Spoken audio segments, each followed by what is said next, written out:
Hello and welcome to Sporting While Black, a conversation on race and the modern Black athlete. I'm your host, Inyekan Okan. These past few months have been emotionally difficult for many across the country, especially African Americans. We are currently fighting two global pandemics, COVID-19 and systematic racism. George Floyd, Breonna Taylor, Ahmaud Arbery, Rayshard Brooks, and Jacob Blake are all victims of a system that is meant to demoralize and destroy Black bodies.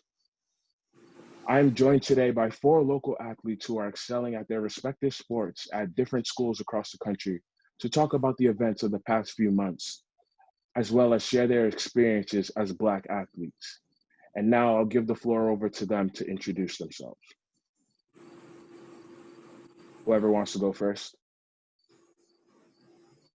My name is Hasna. I'm going to be a junior, and I do track at URI.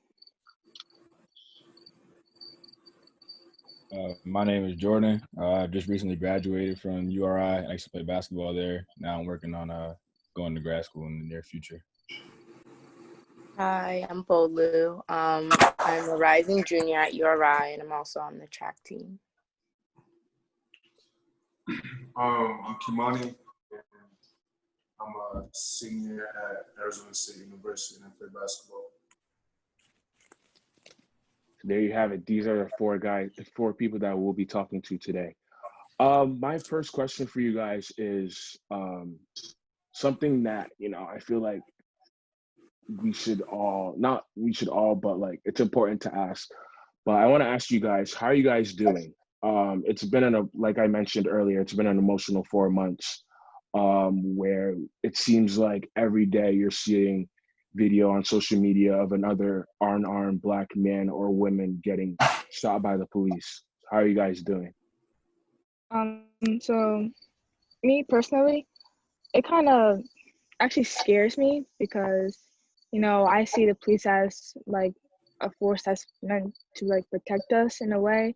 But now, so whenever I see a cop on the street, I'm actually scared of them. Like I think about, what if I get pulled over? What could happen to me? This and that. Like I don't want to be another victim, That's just me, how I feel towards cops now.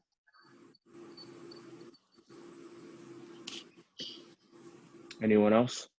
I guess for me, it's kind of frustrating because, it just makes, I guess, like the people around me more worried about me on a daily basis. Like my mom, she's always like, worried about me leaving the house, whether it's to go do something simple like get, food from the store, or like go see my friends, or like driving at night.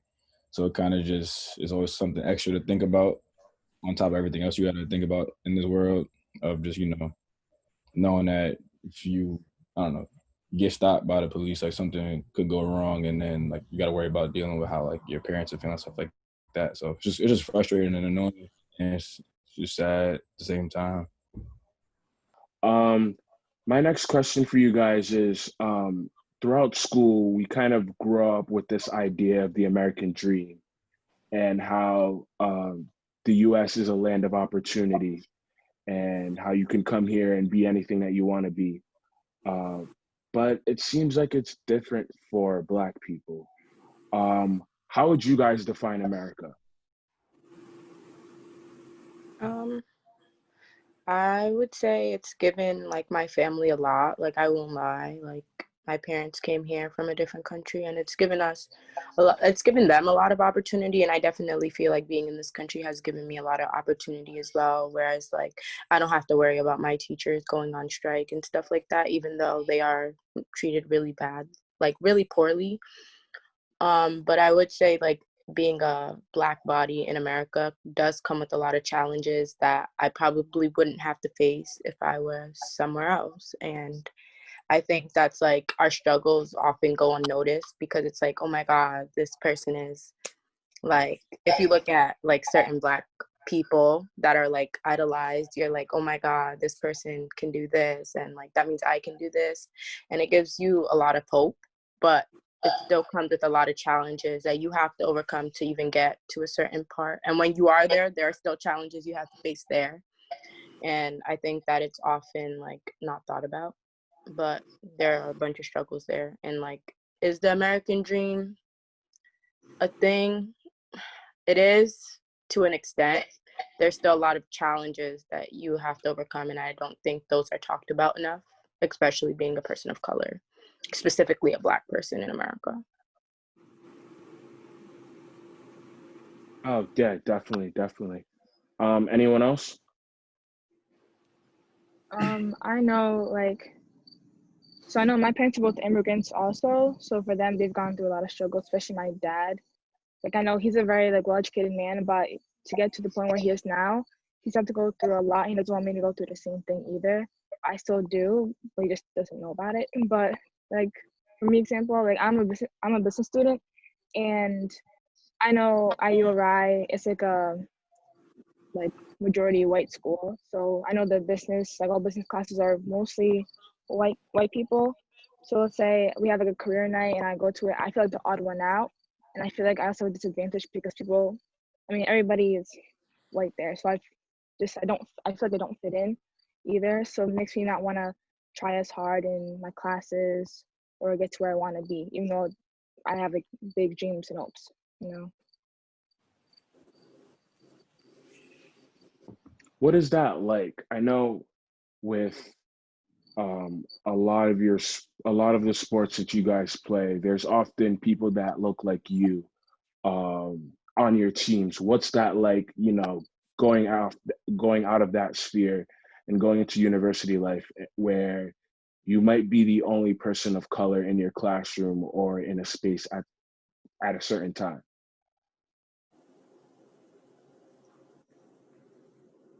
I would say for me, go, Hasna. You go. Oh, you want me to go? Okay. I would say for me at first, like when I first walked into class, like I was like, they prepared me for this. But when you constantly see it and it's just like, wow, there might just be one Black person, or not even one Black person, but like one person of color in the class, or like not even one, maybe like 5. And it's like, dang, like, who do I sit with? Is it weird that I'm going to sit with them? Like, are they going to think I'm weird? Do they have a friend coming? Like, I don't want to take someone's seat. I don't know. It's like that also comes in play. But I think it's really intimidating. And sometimes, like, no one understands your frustration. Like, I don't know. For me, at least, it caused, like, this imposter thing where I was, like, constantly studying. And, like, it's just, I still didn't feel like I was smart enough to be in the seat that I was meant to be in. So I think for me, it's like, I would like go to class, study, and I'm like, yeah, I can regurgitate a lot of this information, but I'm not really learning it. So it's like kind of like that. It makes you feel uncomfortable. For me, at least, it was very uncomfortable at first, but like I've just grown to like know like this is kind of like how life is. Like you're gonna be thrown into a lot of uncomfortable situations. And it sucks, and it shouldn't be that way, but it seems to be the situation I've seen myself in, especially going to a PWI. So I kind of had to get used to it and find spaces that I didn't feel like that. So, yeah. And for those, my fault.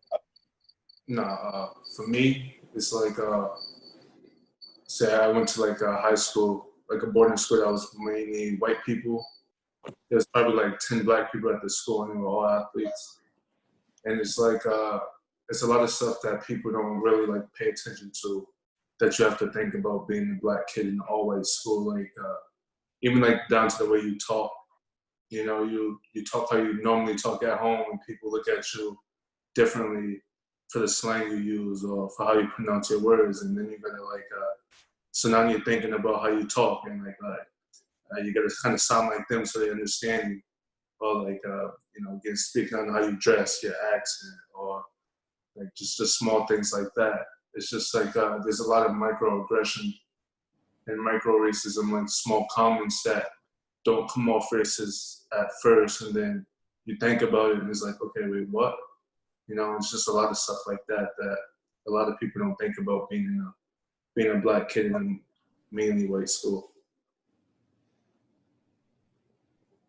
I actually like that point that you brought up at the end about microaggressions. That's something that I would say is one thing that I learned a lot about within the past few months about what's going on with everything going on with George Floyd and Breonna Taylor, one thing that I learned was like I didn't feel like I could have related to anything that was going on with these people, like what stops with the police. But one thing that I could relate to is microaggressions. I am Nigerian. My name is Inyekan, but I will admit, I made the name, like, that's not how you say the name. I made the name a lot easier, like in kindergarten when I first started school. So that it's easier for everyone to say. It's actually pronounced Inyekan. So I made it a lot easier. And like, it's kind of like, I know with everything that I'm learning, I'm still learning stuff. Like, I don't want people to refer to me through a nickname. I don't want people to, I want people to just say my name. Cause one thing, it's like my parents, it's like disrespectful to my parents cause they went out of their way to give me that name. So like, I might as well just, I have to respect them and have people call me by that name. But I also wanted to respond to one last point that Kimani brought up, but about being 10 athletes, 10 Black kids at a whole boarding school, and they're all athletes. Why do you guys think that is? I feel like Black people in America, like the American, like you said, the American dream. Like for Black people in America, we can't be like normal. We just can't be for us to be like a normal, just working a regular job, just having a regular life. Like it's like almost looked down upon. We gotta be rappers. We gotta be 10 times better than our white counterparts in order to get looked at as a normal person. So we're looked at, I feel like we're looked at as entertainment in a sense. Like when you look at we have no like real political leaders. Everyone who speaks on our political behalf are athletes. When you look at like white people, for instance, their political leaders aren't athletes. They actually have people in office, they actually have people in Congress and stuff like that. We're looked at, we're put into a box as Black. And I think that trickles down all the way to being only 10 athletes at a boarding school who offers so much more than just sports, who has a lot of kids leaving there to go to law school, to go to med school. Well, Black kids just leave there to go play basketball, stuff like that. You guys have anything else to say about that? I agree with what Kimani said, because I also went to a prep school where I was one of only like a few Black kids, and all of us we all played basketball. And just going outside of just being there for sports, is like class, it's like there, it's not expected for you to be at the top of your class, and it's just little things that kind of like throw you off. You got to learn how to maneuver around certain things, just being one of a few at a school. So what for me is I learned that lesson obviously in high school before I got to college, and it's just like that makes you want to do better, just represent like you, your family, and just like everybody as a whole, just to know like you have as much value as somebody that doesn't look like you. You know what I'm saying? So that was something kind of I learned a lesson. I learned that lesson really young in high school. So I agree 100% with what Kimani's saying. I went through the same thing. My next question for you guys is when did you guys realize that you stood out because of your skin color? Whether it's from sports, outside of sports, when did you guys realize that you stood out because of your skin color?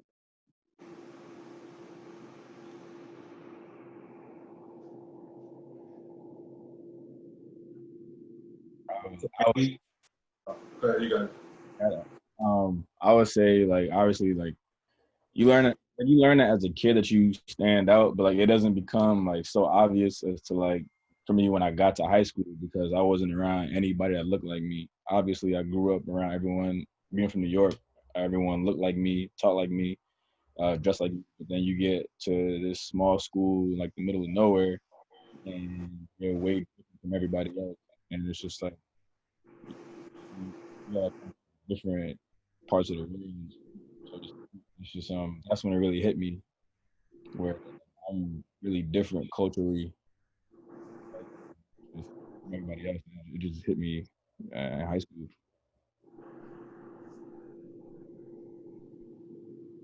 Yeah, for me it was middle school. Went to all boys school, all white kids, and that's when you like realize like no, you're different. They made me cut my hair, told me how to dress, put me in a box to make me as similar as to the white kids that went there as possible. And that's when I realized how different I was and how different I got treated because of my skin. I know for me, I know it started as early as preschool, but like, I know I can thank my parents for this, that I always saw everybody as equal. So I know in preschool, I think, the only colored like student in my class, or in both classes there was like two.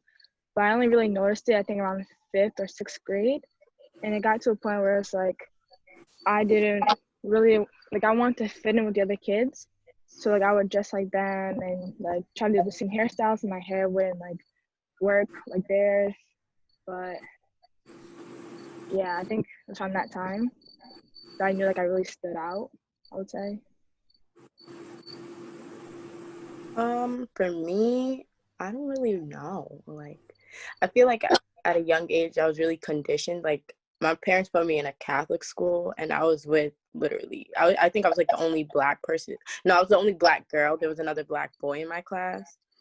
And like, I used to be like, I want blue eyes. Like, I like, that's so triggering, but like stuff like that. But I don't really recall, like, I don't know when the self-awareness happened. Like middle school, I felt like I was different from all the other Black kids because my parents just pulled me out of a Catholic school. So I don't really know when that self-awareness really popped in, like, oh snap, I'm Black, I'm different. I think maybe the Trayvon Martin thing kind of like helped, like, prompt that self-awareness of like, wow, this is America. Like, you've been living in a whole different world. Like, you need to snap into reality. So I think that those traumatic events kind of like helped bring some type of self-awareness, like, oh, you are Black, and you might face, like, you are going to face different challenges than like a lot of the people you're friends with. Because I remember be like, Mom, I'm going to see, like, it's so, like, this so rash. I'm like, Mom, I'm going to see a PC basketball game. And it's like, who's taking you? Emily's dad. Like, and my parents would just let me go. Like, so, like, I never really noticed anything, like, until, like, I would say, like, Trayvon Martin, like, tragedy, that, yeah. And after that, how did that change you? I think I was like very sad. I was very confused. I was like in a very confused state for a lot of that time. I still am very confused because it's still happening.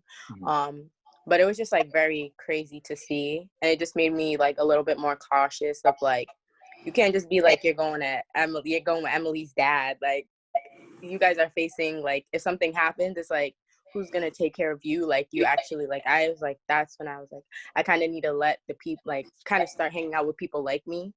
And so I think I started hanging out with like more Black people, more Spanish people. I think that's when I started branching out, just my friend group a little bit more. But I like kind of like stayed at home a lot more. I wasn't just going out to like someone's pool party and stuff. So yeah.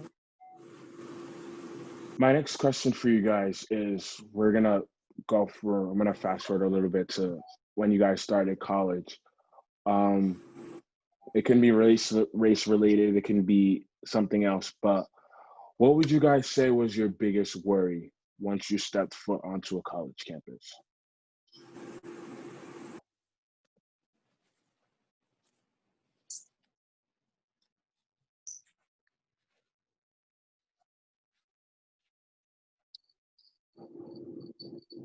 Yeah, I'll give you guys a second to think about that.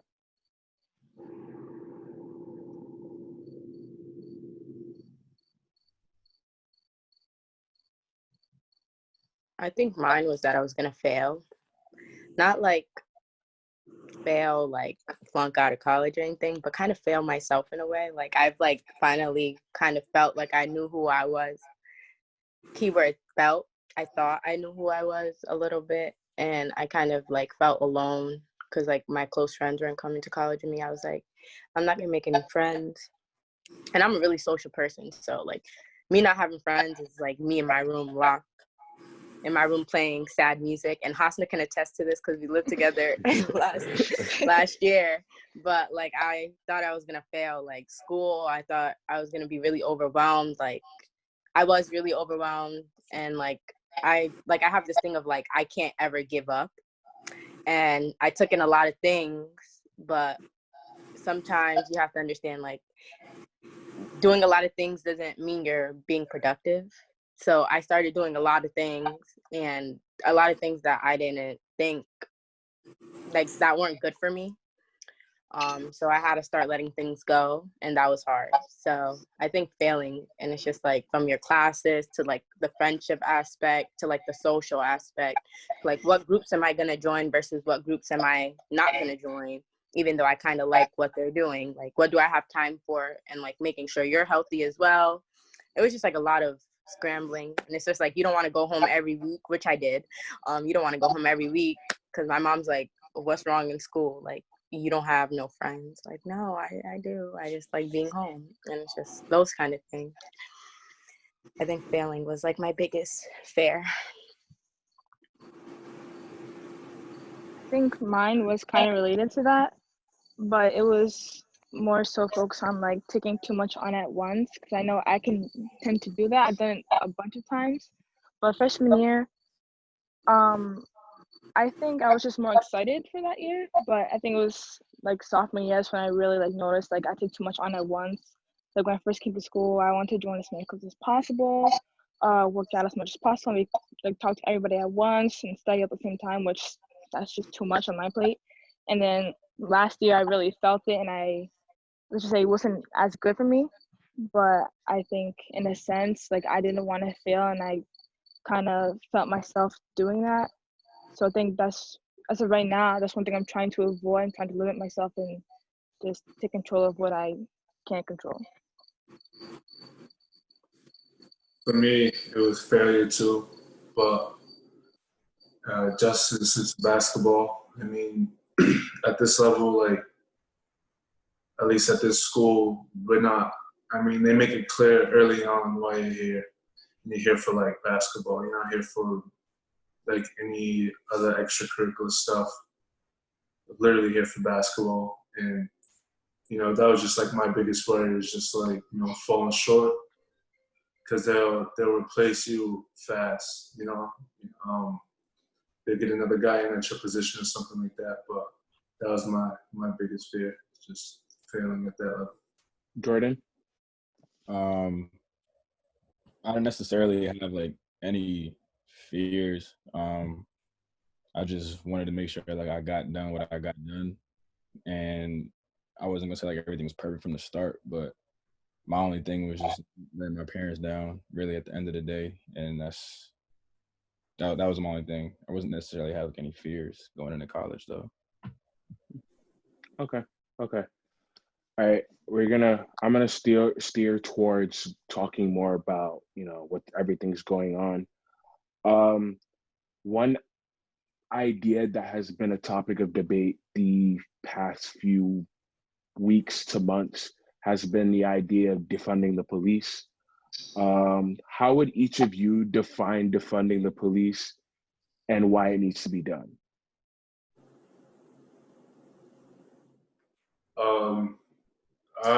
When I hear about defunding the police, you know, I see people seeing like just end the police altogether.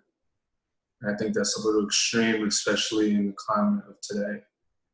But I look at defunding the police as like they put unnecessary amount of money into the police that could be put elsewhere, and like to help the city, to help minorities to help with the poverty that cities face.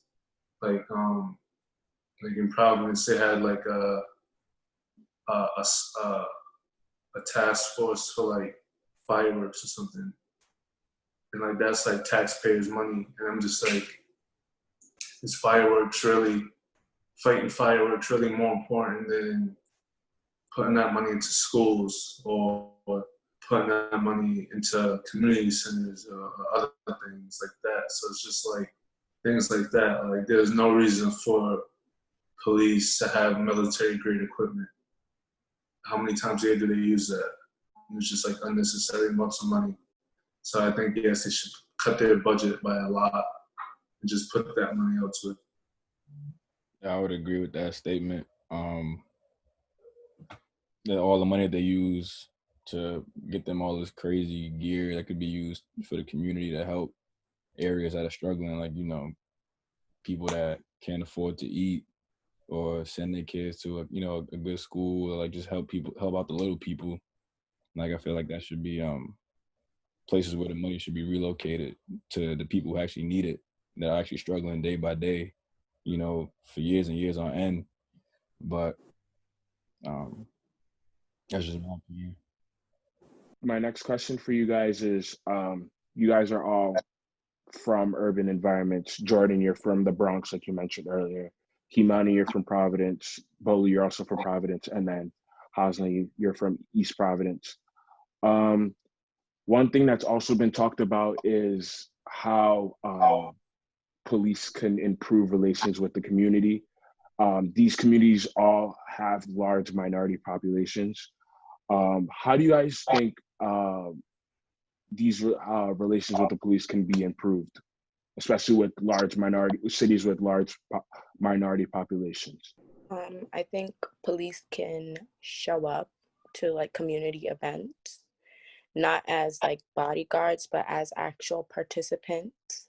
They can also include themselves in the activities that the community holds. Yeah, I think that it's important that if you wanna, I feel like if you're trying to protect a community, you should at least know the demographic and the way the community kind of runs. So I think there is a huge disconnect between the police that are serving certain communities and like them coming in. Like they're basically invaders. They're not guests. They're not, like, I would say, if you use the term in like family, they're like not cousins. They're not people you're familiar with.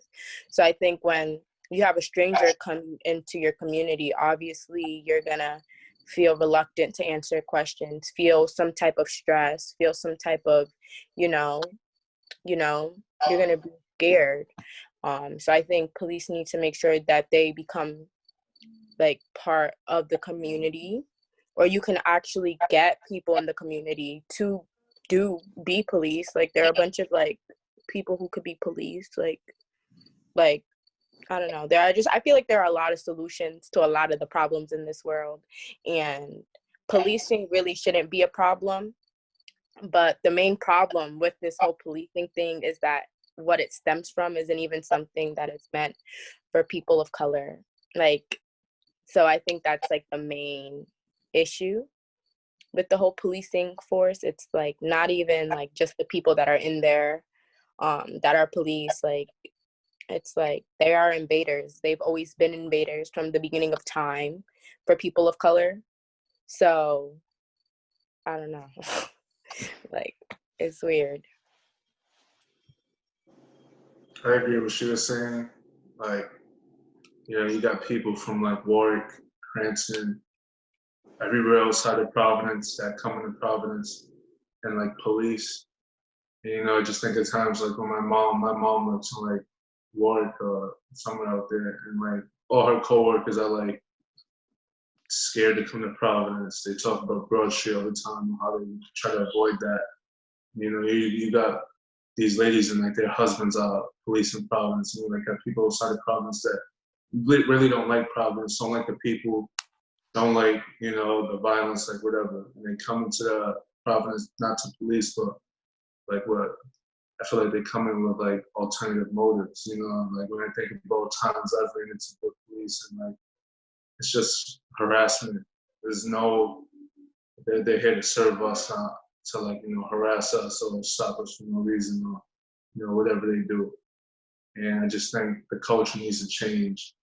They need to change the culture of that to come and serve us.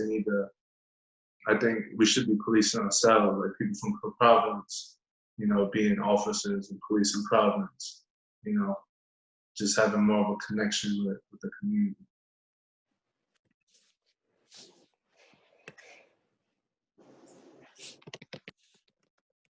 Yeah, I definitely agree. I was gonna bring that point up before you brought it. Like, I find it interesting how a lot of police departments, their officers don't come from Providence or from the cities that they serve. So I think that's a lot. There's other things, other factors of why relations between communities and police aren't good. I do think implicit bias is one of them, but I do think also like the fact that you have people who aren't from those cities and towns coming in and policing them. I think that is a huge factor in why there is this distrust and disconnect between police and the community.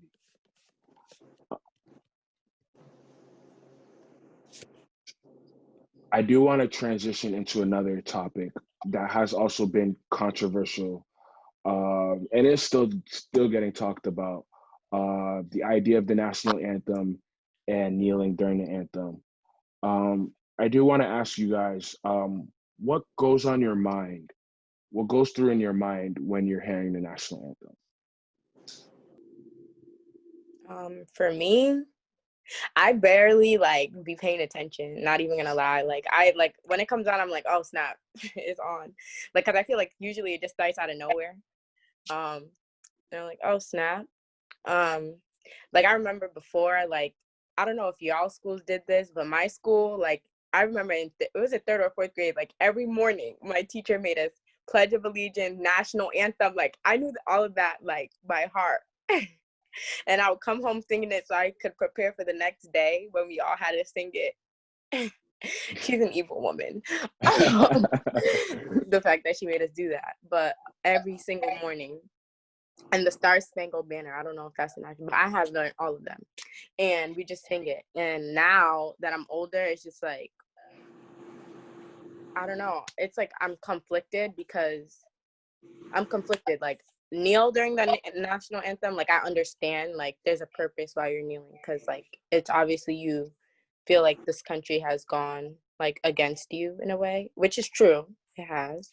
But then I also think of what about the Black people who are serving this country? And that's why I'm this is so weird. For me, there are Black brothers and sisters in the army because they feel like they have nowhere, they have no, some of them feel like they have no other option to start.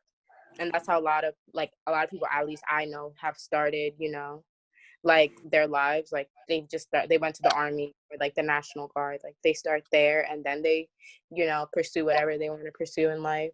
And then they're so I think of the Black brothers and sisters that are in the army, and I'm oh my God, how about them? Just but I just personally, I don't feel comfortable pledging allegiance to a country that is not my home. It's really not. This is not my home. I mean, I live here, so I guess I'm a guest. That's what I'm gonna say. I'm a guest here. This is not where I want to stay, especially if the situation of this country keeps on declining at such a rapid rate. Not where I want to be, but I definitely understand why people kneel, but then I also understand why some people find it offensive, especially if they have brothers and Black people who have brothers. I don't care about what the white man says. If Black people, my friends have brothers and sisters who are there and they're Black, so they're I'm not gonna kneel, but then it's the national anthem is low-key a joke to me, in a sense. It just doesn't feel right even saying or pledging to a country, like you said. It just doesn't feel right. To me, it feels like a hoax in a way. If I was if I lived in another country, let's say in Europe or just any other country besides here, it's I would be confused as to why like people pledge to a country, but like then I see what goes on. I just want to make sense to me. Like I think we just need a new pledge or just something different other than that. I feel like Listen to Americans like everything. love pledging too. Like it's every second. Like Yeah. you guys need to rest like a little bit. Every second. It's like we grew up in school singing every day, so it comes to a point where when it comes on, we just say it because it's like, I can't think of the word, but muscle memory in a sense. You just hear it and you just sing it or like say it along, you know. To me, the national anthem is a joke because when you look at the full song, the second and third verses are like have racial slurs, demeaning black people, and just what the song is supposed to represent, which is freedom, equality. This country has never like been equal to all its citizens, you know, and kneeling, I think, to that is because black people aren't seen as equals. We're not given the same privileges white people are given. And yeah, people like some people do say it's disrespect to troops, but we're not kneeling to disrespect troops. We're kneeling for like what the country represents, what the national anthem represents, and we're expected to love a country that doesn't love us the same.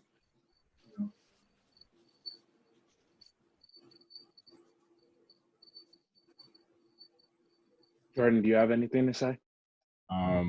Honestly, I just agree with what everybody else said. I don't want to add too much just because I agree with everybody's opinion.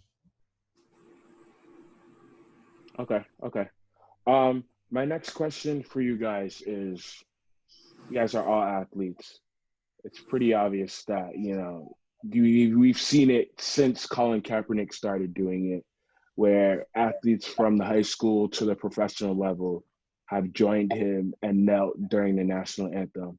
So I want to ask you guys, have you guys ever thought about kneeling, whether it was in high school, whether it was in college? Have you ever thought about kneeling during the anthem? The thought has crossed my mind. I just obviously have never done it just because, I just have never done it because I've just been a whole big political mess. But the thought has definitely crossed my mind. That's all I'm gonna say about it because I've actually never done it. Just thought about it. I know I've never done it. I haven't, to be honest, I never thought about doing it either. But I know whenever it comes on, like let's say at a competition or a game or whatnot, when I hear the song, I don't agree with it.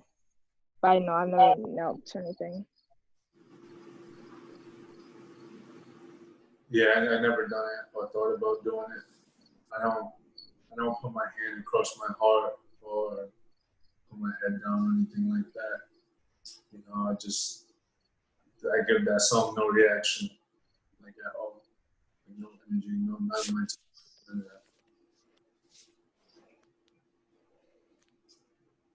that. I've never thought about doing it. Yeah, I've never thought about doing it. Okay.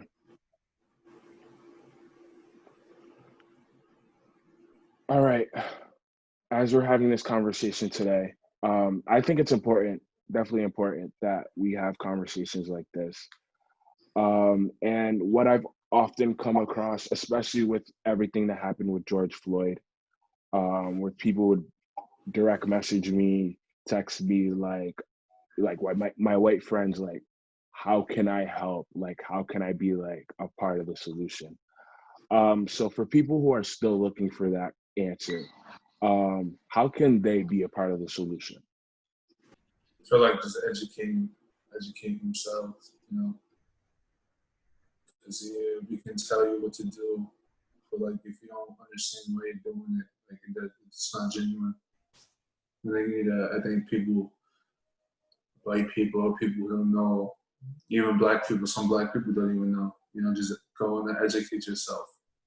Schools, high schools, they don't teach you a lot of the stuff that Black people have been through throughout this country. Like, so, you just gotta educate yourself, and I feel like that way you at least have some sort of understanding of what it's like to be Black in this country.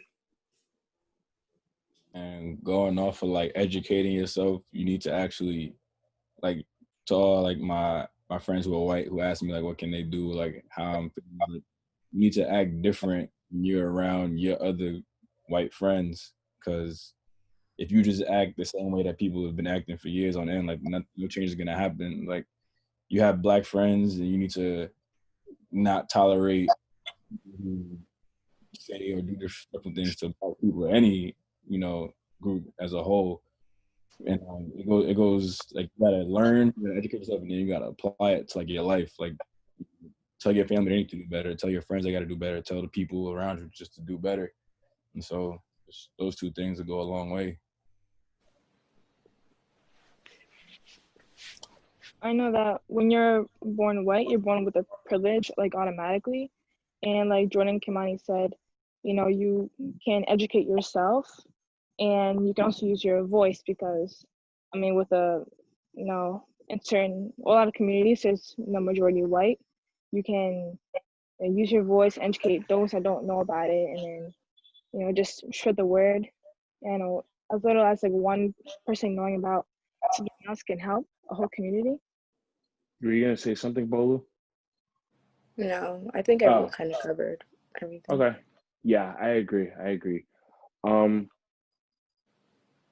And another thing I want to ask you guys, why do you think it's taken our country so long? The idea of race is so taboo to people. Why do you guys think it's taken so long for our country to have conversations like this? I feel like we've always had conversations like this, and like, part of me feels like it's just like at this point a broken record, and once it's not, I feel like right now a lot of people look at it as like a trend. A lot of people who's not Black looks at it as a trend, like, oh, it's a trend to go to protest, it's a trend to post and tweet and do about what's going on in Black people. This been happening to us for centuries, and I just feel like even then we was peacefully protesting and rioting, doing all of this, and once the climate cools down, things are gonna go back to normal. But that's what we can't let happen, is things go back to normal. Because in a couple of years, it's gonna be the same thing. It's just gonna be a never-ending cycle. Oh yeah, I agree. The one thing that I do worry about is the fact that I do worry about how we will go back to normal. And like you said, this is kind of like a trend, and like, people are only worrying about, it is popular to post, it is popular to put stuff on social media. But I am worried about, like we saw with the NBA, where they made it an emphasis of highlighting what was going on with Black people in the world. And then you have Jacob Blake, who is shot 7 times in the back. And then the NBA players are like, we're not going to play until till you guys can help us come up with a solution, because this can't keep happening. So I think what you say is definitely important.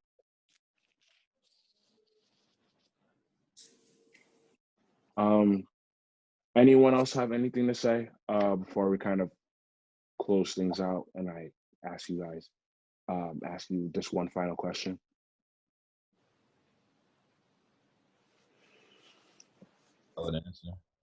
Okay. All right. So my last question for you guys is, like I asked you guys at the beginning of this, how would you define being American? How would you guys define being Black? Being Black is the best thing ever, but it comes with a bunch of challenges. Like, I wouldn't ever want to not be Black. I love being Black. I love the culture that comes along with being Black. I like the people that I'm surrounded with, like just knowing that Black people are like at the forefront of a lot of like innovations in the bunch and like the development of a lot of countries. Like that just makes me realize like, dang, like no matter, like, you know, that quote is like something oh wait, I don't really know the quote, but I know like the gist. It's like something they didn't know we were seeds, so like something like that. Like it's something cool where it's like it's seeds and they like blossom, but it's like they didn't know we were seeds, something like that. Yeah, so I think that kind of relates to Black people. Like no matter like the circumstance, no matter the challenge, no matter anything, like Black people always seem to prevail. So just knowing that like I'm not gonna like fall, like in a time of trouble where everything seems to be lost. Like I come from like a line of people who are like resilient, who are smart, who are innovative, just gives me hope. And I love being Black and I wouldn't trade it for anything, but being Black does come with a cost, especially being in the United States. But it's a lot of challenges, but God wouldn't give challenges to you if he knew you couldn't handle it. No, he wouldn't. Anyone else?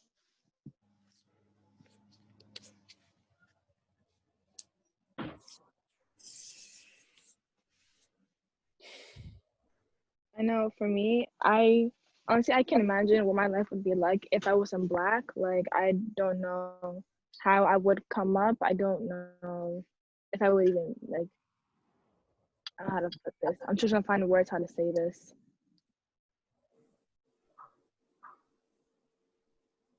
I just know like being Black is like has brought me, like Bolu said, we have challenges, but also brings me so much like vibrance to my life. Like there are things that I know like other people can't experience because, you know, they don't share like the same culture or the same food. The food's amazing, but like there's so many like things that come with being Black that I like, if I didn't have them, I don't know where I would be or who I would be.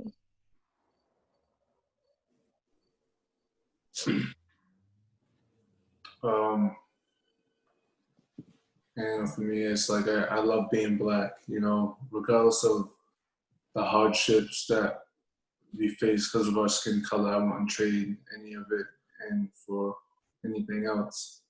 You know, like, you know, we get talked down a lot for being Black, but, you know, you still see everyone scaling our culture, you know, talking the way we talk, dressing the way we dress, our art form, just like all of that stuff. Like you see that, and you know, right now there's a focus on all the bad things that are happening to us right now and have been happening to us, but still, like I love being Black and I love the skin I'm in,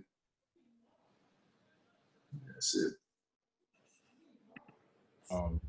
Yeah, just to go off everybody's saying, it's like I'm just proud to be, you know, Black because we're one of the most impactful groups, you know, on earth, and everybody wants to be like us, do the things we do, and you know, even when the world doesn't love us and the cards are stacked against us, we still just find ways to come out, prevail, and survive. And I just couldn't be more proud to be in the skin I'm in just because of those qualities that we have as a group.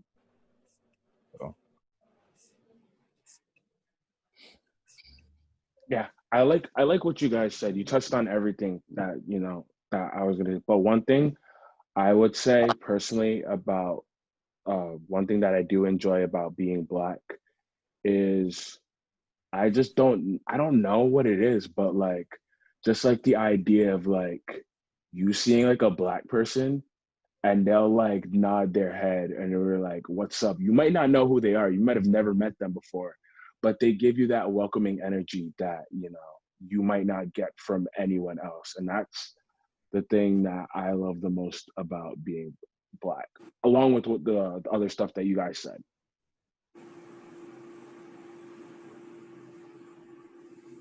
So I do want to thank you guys for taking your time out of your busy schedules. I know you guys have classes coming up. You guys do have workouts soon. I want to thank you guys for taking some time out of your busy schedule. And I want to thank everyone for listening to this conversation. I want to encourage everyone who is watching this video to have conversations like this with the people that you are close with, people that you might see every day, because it's just important, you know. I personally believe that, you know, we can kind of tackle this idea of race being a taboo by just having simple conversations like this. To refer to a quote that I found earlier today, sometimes the most important conversations are the most difficult to engage in. That was by Gene Phillips. So once again, I want to thank you guys for taking your time out. Thank you for listening to this video. Whatever is just in this world, we must pursue it. And that's how we're going to get out of this mess that systemically that our world has put us in. Thank you guys.